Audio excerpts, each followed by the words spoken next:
The UAE is dedicated to lowering the region's carbon footprint, but environmental issues continue to plague the region. So what sort of policies can the region adopt from the West to help further develop their goal of lowering their carbon footprint by 7% by 2030?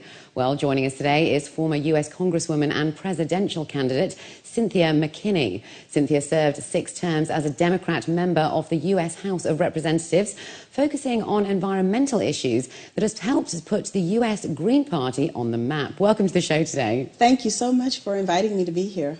Now, you're here to join writer Lisa Durante, the Group Managing Director for GDP Media, for her book launch. Tell us about the book and sort of what it means to you and some of the messages that are quite important for the region as well. The name of the book is Clean UAE.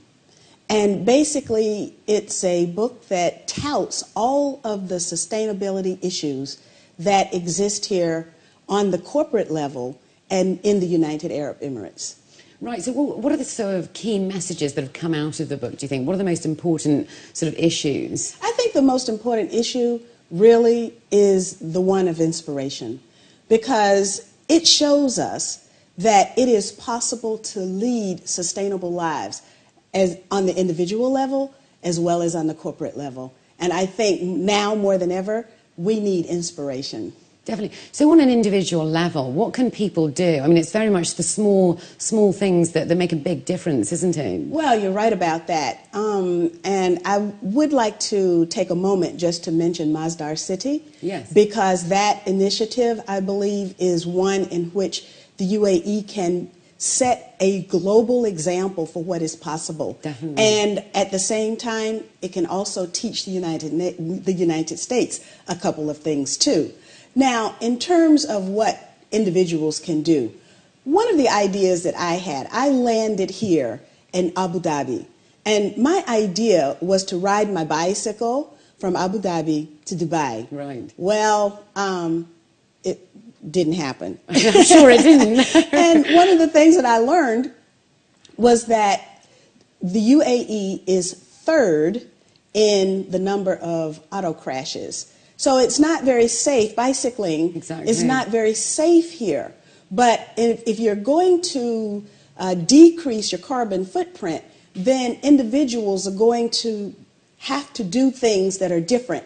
And bicycling is one of those things to get from place to place. Exactly. Now, it just so happens that I left Oakland, California on a bicycle, and I ended up in Washington, D.C., on that same bicycle. Wow. 2.5 months later, of course. That's incredible. And we were bicycling for peace. So one of the things that I think the UAE could inaugurate would be some kind of bicycling program and become a bicycle-friendly environment. Another thing I believe also that would be helpful is the carbon credit market. Yeah. And what I did in order to offset my own travel here was I bought carbon credit, 7 tons worth, from Native Energy, which is a Native American alternative energy producing corporation inside the United States. Now, wouldn't it be wonderful if we had something like that here in UAE as well? So, I think that is an initiative that is sort of slowly being adopted here, and it's something that I think some of the companies are looking to sort of implement, but it's definitely a route that they should go down. Price-wise, though, I mean, is it a costly thing to do? No, it's amazingly affordable.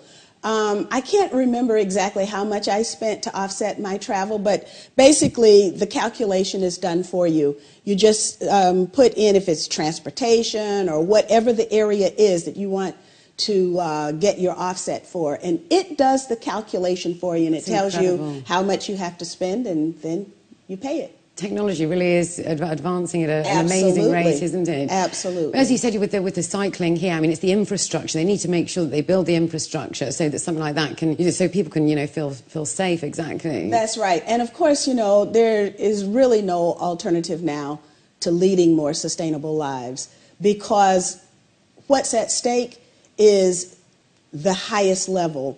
It is mankind itself and Mother Earth.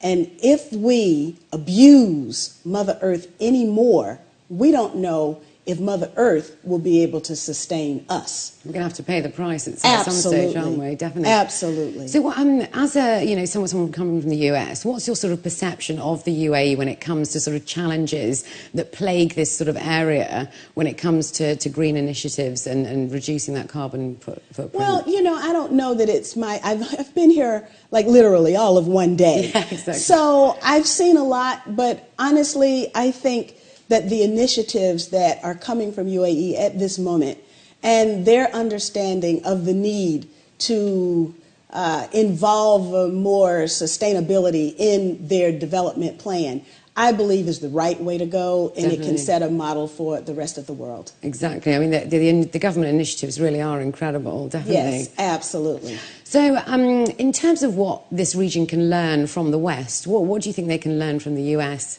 and some of the initiatives you've been involved with? Well, of course, in the United States, one of the really big issues, we have a lot of them, but one of the biggest issues is what's happening in our own Gulf, right. The Gulf of Mexico, yeah. with our gusher in the Gulf is what we call it. Of course, yes. Now, what we have is a very widespread network of eco-activists who live in the area, but their tentacles reach all across the country.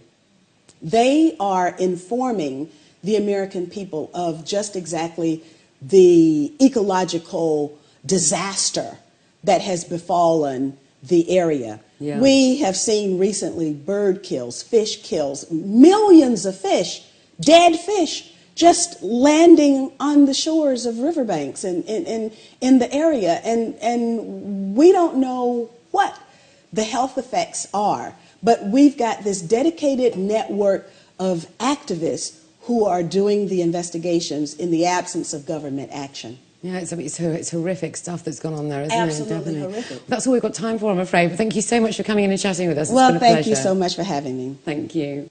And up next, we take a look at a charity fashion show.